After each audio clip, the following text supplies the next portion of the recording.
Un ciel brumeux s'est levé sur la Loire. Il en faut plus pour refroidir les ardeurs de ces touristes, pêcheurs dès l'aube.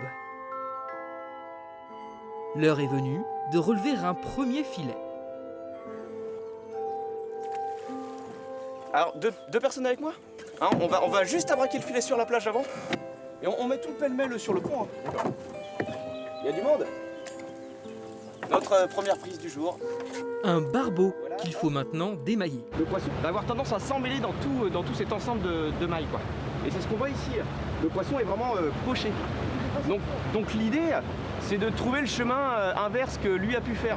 Donc c'est un petit jeu de démêlage, quoi. À ce petit jeu, Stéphane est plutôt à l'aise. Et on leur passe comme ça. Je suis un peu dans l'agriculture parce que je suis viticulteur, donc tout ce qui touche à la nature, enfin voilà quoi. Et autrement, comme je vais à la pêche, enfin à la ligne, donc voilà, c'était une autre façon de découvrir un peu la pêche, d'autres méthodes. Pêcheurs professionnels sur la Loire, un métier qu'ils ne sont plus qu'une trentaine à exercer. Dans leur filet, de nombreux poissons blancs, moins prisés des consommateurs. Une belle brème de presque le kilo, beau poisson, ça va être bon à manger. Avec une bonne farce, ça va être bon. Issu d'une famille de pêcheurs depuis 10 générations, Mathieu, le propriétaire du bateau, parvient à vendre tous ses poissons en les transformant. Comme nous, avec Nicolas, on souhaite avoir la pêche qui soit, disons, la plus responsable possible. Eh bien, on a décidé de les travailler, ces poissons-là. Essayer de vivre de notre pêche avec ces espèces de poissons qui sont abondantes, qui sont faciles à pêcher, plutôt que de courir après les quelques pourcentages de carnassiers qui nous restent, par exemple.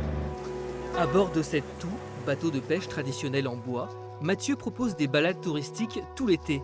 L'activité représente aujourd'hui un tiers de ses revenus, à côté de la vente directe réalisée dans les restaurants alentours.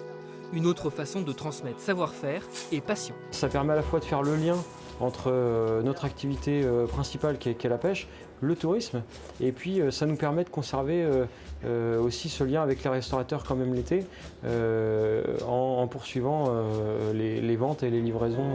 Voilà. Prochaine sortie pêche au mois de septembre.